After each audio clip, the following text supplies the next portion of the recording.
प्यारे बच्चों, आशा है आपने कल का पाठ पूरा किया होगा। तो हमारे कल के पाठ में टाइप्स ऑफ रिसोर्सेज के बारे में पढ़ा था।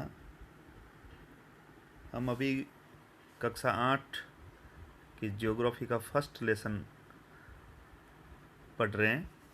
पाठ का नाम है रिसोर्सेज अर्थात संसाधन। तो कल टाइप्स ऑफ रिसोर्सेज के बारे में पढ़ा, नेचुरल रिसोर्सेज और उसमें भी रिन्यूएबल और नॉन रिन्यूएबल के बारे में पढ़ा। आज हम बात करेंगे human made resources. Human made resources अर्थात मानव के द्वारा जो निर्मित संसाधन है उसके बारे में। Sometimes natural substance become resources only when their original form has been changed. कभी कभी प्राकृतिक पदार्थ तब संसाधन बन जाते हैं जब उनका मूल रूप बदल दिया जाता है, अर्थात वो पहले रॉ मटेरियल में होते हैं, फिर उसको हम कुछ और दूसरे रूप में परिवर्तित कर देते हैं। जैसे कि आगे एग्जाम्पल है, iron ore was not a resource until people learned to extract iron from it. जो लोहा होता है, लो अयस्क है, उस समय तक संसाधन नहीं था जब तक कि लोगों ने उसे लोहा बनाना नहीं सीखा था। जब लो अयस्क को लोहे के रूप में बदल दिया गया तब वो एक महत्वपूर्ण रिसोर्स के रूप में बदल गया।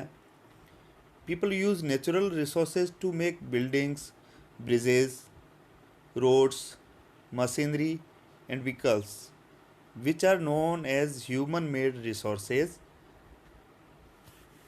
मानव अलग अलग जो साधन है उनको बनाता है, जैसे जो प्राकृतिक संसाधन है उनके उपयोग से पुल, सड़क, मशीन और वाहन बनाने में करते हैं, जो कि मानव निर्मित संसाधन के नाम से जाने जाते हैं। Technology is also a human made resource. तो टेक्नोलॉजी है वो भी मानव निर्मित संसाधन ही है, क्योंकि उसका विकास है वो मानव के द्वारा किया जाता है। So people like us use natural resources to make human made resources, said Mona, nodding in understanding. Yes, said Raju.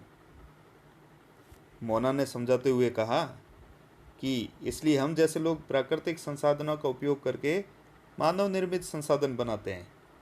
और उसकी बात की स्वीकृति में राजू ने भी हाँ कहा। अब बात करते हैं ह्यूमन रिसोर्सेज। जो खुद मानव है वो भी एक संसाधन के रूप में है। People can make the best use of nature to create more resources when they have the knowledge, skill and the technology to do so. अर्थात लोग और अधिक संसाधन बनाने के लिए प्रकृति का सबसे अच्छा उपयोग तभी कर सकते हैं जब उनके पास ऐसा करने के लिए ज्ञान हो, कौशल हो और प्रौद्योगिकी हो। यहाँ एक उदाहरण है, देखिए, crops ruined due to drought, can I find a solution. सूखे के कारण वो फसलों का विनाश हो गया, तो क्या उसके लिए सॉल्यूशन मिल सकता है? That's is it.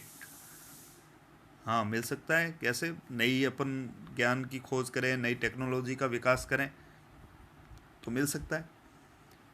It's all thanks to the knowledge, education and skill we could find a solution. ये सब ज्ञान, शिक्षा और कौशल के कारण ही संभव हुआ है कि हम इसका समाधान निकाल पाए।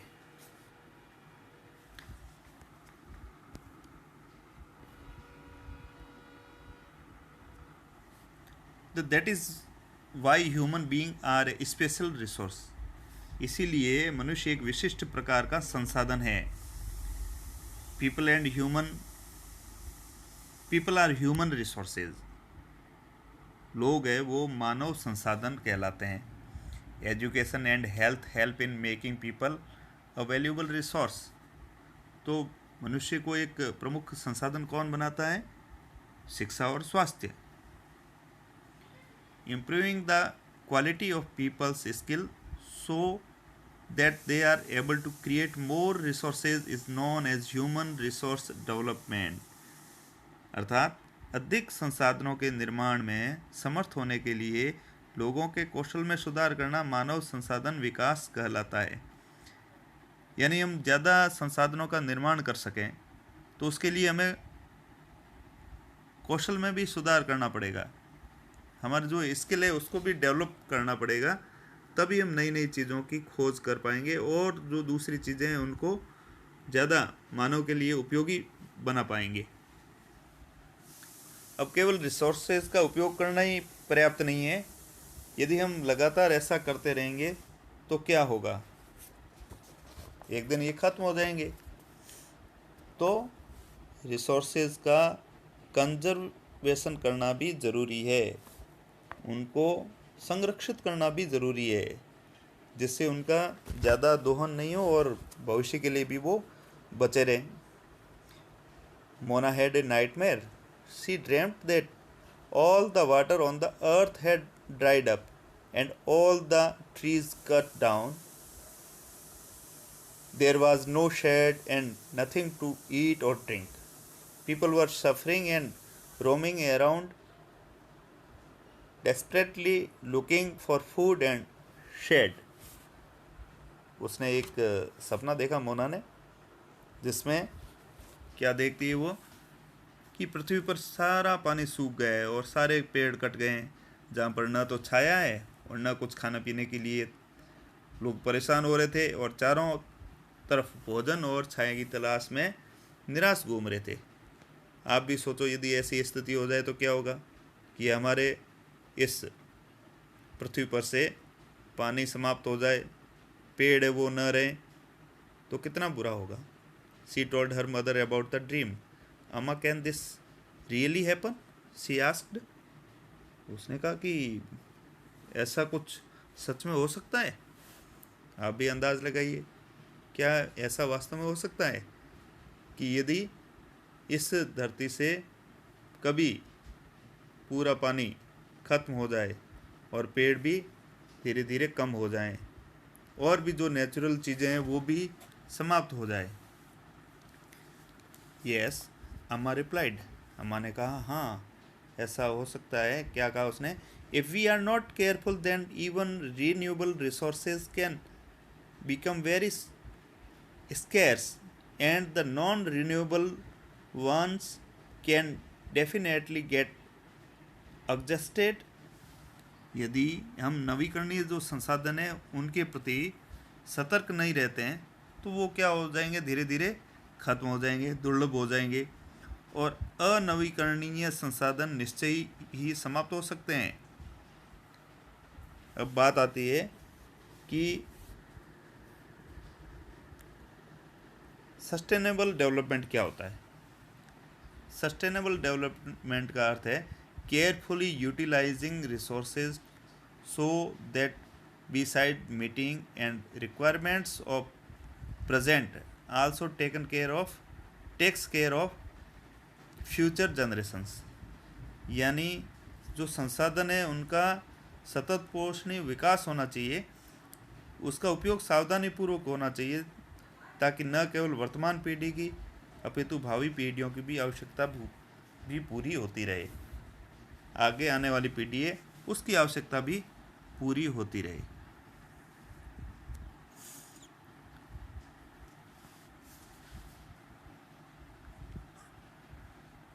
आगे बात करते हैं। तो यदि ऐसा करने के लिए हमें क्या करना चाहिए? What can we do about it? Raju asked. Lords replied अम्मा। राजू ने कहा ऐसा क्या कर सकते हैं हम इस बारे में? तो अम्मा ने कहा बहुत सारी चीज़ें हम कर सकते हैं। क्या कर सकते हैं? Using resources carefully and giving them time to get renewed is called resource conservation. Resource conservation क्या कहलाता है? अर्थात जो संसाधन है उनका संरक्षण क्या कहलाता है? किसे कहेंगे हम? या अर्थात संसाधनों का सतर्कतापूर्वक उपयोग करना और उन्हें नवीकरण के लिए समय देना, यही रिसोर्स कंजर्वेशन कहलाता है। Balancing the need to use resources and also conserve them for the future is called sustainable development. तो संसाधनों का उपयोग करने की आवश्यकता और भविष्य के लिए उसके संरक्षण में संतुलन बनाए रखना सतत पोषणीय विकास कहलाता है, जो अभी मैंने आपको पहले बताया है। There are many ways to conserving resources, बहुत सारे तरीके हैं। Each person can contribute by reducing consumption, recycling and reusing thing. सभी इसमें कंट्रीब्यूट कर सकते हैं, हम अपना अपना इसमें सहयोग कर सकते हैं। किस तरह से कर सकते हैं? तो जो चीज़ें हैं उनको हम यूज़ करना रिड्यूस करें, चीज़ों को वापस रिसाइकल करें और उनको रीयूज़ करें, वापस उनको काम में लें। तो इस तरह से हम अपना कंट्रीब्यूशन कर सकते हैं।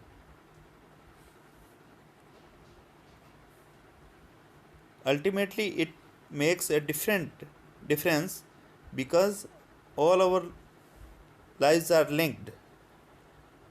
और अंततः ये क्या विभिन्नता बनाता है, क्योंकि सभी जीवन एक दूसरे से जुड़े हुए हैं। यानी हर जो कोई भी जंतु समझ लीजिए या कोई दूसरे चीज़ें भी समझ लीजिए, एक दूसरे के ऊपर डिपेंड रहते हैं। एक का जीवन यदि खत्म होता है तो उसका प्रभाव दूसरे लोगों के ऊपर भी पड़ता है। That evening the children and their friends made packets and shopping bags out of old newspapers. तो उस शाम उन्होंने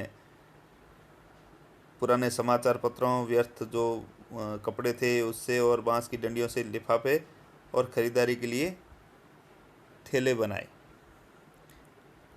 discard clothes and basket from bamboo sticks, we will give a few to every family we know. तो उन्होंने कहा भी इनमें से कुछ, मोना ने कहा कुछ हम चीज़ें हम जिनको जानते हैं उनको देंगे। After all it is for a very good cause, क्योंकि ये सारी चीज़ें बहुत ही जो हम कर रहे हैं वो एक अच्छा कार्य कर रहे हैं। Said Mustafa, to save our resources and we keep our earth alive. तो मुस्तफ़ा ने क्या कहा, अपने संसाधनों को बचाना और अपने पृथ्वी को सजीव रखना एक बहुत ही अच्छा कार्य है। I am going to be very careful not to waste paper. Jessie ने कहा, मैं सतर्क रहूँगी कि कागज़ व्यर्थ ना हो। Many trees are cut down to make paper, she explain. उसने कहा कि बहुत सारे जो पेड़ है वो काटे जाते हैं, किस लिए? पेपर बनाने के लिए। आप लोगों को भी ध्यान रखना चाहिए कि हम नोटबुक को ज़्यादा वेस्ट न करें, उसका सही उपयोग करें। दूसरे भी डिजिटल जो माध्यम आज चल रहा है पूरे विश्व में, भारत में भी, उसका मतलब यही है कि पेपर को बचाया जाए, पेपर का कम से कम उपयोग हो, जिससे हमारे पेड़ बचे रहें। I will see that electricity is not wasted in my house, shouted Mustafa. Mustafa ने कहा, मैं भी ध्यान रखूँगा कि मेरे घर में विद्युत फालतू खर्च न हो, फालतू व्यर्थ न हो। Electricity comes from water and coal, क्योंकि बिजली किससे मिलती है? जल और कोयले से। और यदि हम बिजली को वेस्ट करेंगे तो क्या होगा? इन चीज़ों को वेस्ट करते रहेंगे, पानी को ज़्यादा वेस्ट करेंगे, कोयले को ज़्यादा वेस्ट करेंगे। तो बिजली को बचाना अर्थात हम पानी और कोयले की भी बचत कर रहे हैं। I will make sure that water is not wasted at home, said Asha. Every drop of water is precious. Asha ने कहा कि मैं ये श्योर करती हूँ कि मेरे घर में पानी बिल्कुल बेकार नहीं होगा, क्योंकि जो पानी की एक एक बूंद है वो मूल्यवान है। Together we can make a difference, cost the children. बच्चों ने मिलकर कहा कि हम सब मिलकर के अंतर ला सकते हैं, डिफरेंस ला सकते हैं। यदि सारे मिलकर के ये मन में ठान लें कि हमें रिसोर्सेज को बचाना है, संसाधनों को बचाना है, तो हमें उसको सुरक्षित रखने का उपाय करना ही होगा। The nature of our planet, these are some of things Mona, Raju and their friends did. What about you? How are you going to help in conserving resources? ये तो सारी जो चीज़ें हैं वो मोना और राजू और उनके दोस्तों ने की। तुम क्या करोगे इसके बारे में? तुम लोग किस तरह से हेल्प कर सकते हो रिसोर्सेज को कंजर्व करने में? The future of our planet and its people is linked with our ability to maintain and preserve the life support system that nature provides. हमारी जो ये पृथ्वी है और इस पर निवास करने वाले लोगों का भविष्य पेड़ पौधों और उसकी परितंत्र की सुरक्षा और संरक्षण से जुड़ा है, क्योंकि यदि हम इनको बचा के रखेंगे तो ही हम जीवित रह पाएंगे। पेड़ों को काटेंगे तो ऑक्सीजन नहीं होगी, कम होती जाएगी, और ऑक्सीजन के बिना जीवन जीने की कल्पना नहीं कर सकते। Therefore, it is our duty to ensure that, इसलिए हमारा ये कर्तव्य हो जाता है कि all uses of renewable resources are sustainable, कि सभी जो नवीकरणीय संसाधन हैं उनका उपयोग सतत पोषणीय है। All diversity of life on the earth is conserved, पृथ्वी पर जीवन की विविधता है उसको संरक्षित किया जाए। The damage to natural environmental system is minimised, जो प्राकृतिक पर्यावरणीय तंत्र है उसकी हानि कम से कम की जाए। तो इधर कुछ some principles of sustainable development, कुछ सिद्धांत है सतत पोषणीय विकास के। Respect and care for all forms of life, जीवन के सभी रूपों का आदर करना चाहिए, उनकी देखभाल करनी चाहिए। सेकेंड है improve the quality of human life, मानव जीवन की गुणवत्ता को बढ़ाना चाहिए। थर्ड है conserve the earth's vitality and diversity, पृथ्वी की जो जीवन शक्ति है और जो विविधता है उसको संरक्षित करना। उसके बाद है minimise the depletion of natural resources, प्राकृतिक संसाधन है उनकी कम से कम हानि हो। Change personal attitude and practices towards the environment, पर्यावरण के प्रति व्यक्तिगत व्यवहार और अभ्यास में परिवर्तन करना। ये सबसे महत्वपूर्ण बात है कि हम अपने व्यवहार में परिवर्तन करके किस तरह से एनवायरनमेंट को बचा सकते हैं और इसको कंजर्व कर सकते हैं।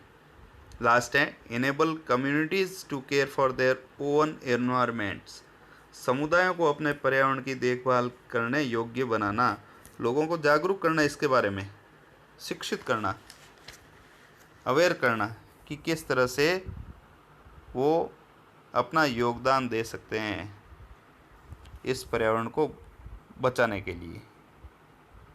ये पाठ होता है पूरा बच्चों, तो इसको अच्छी तरह से आपने समझ लिया होगा। Thank you.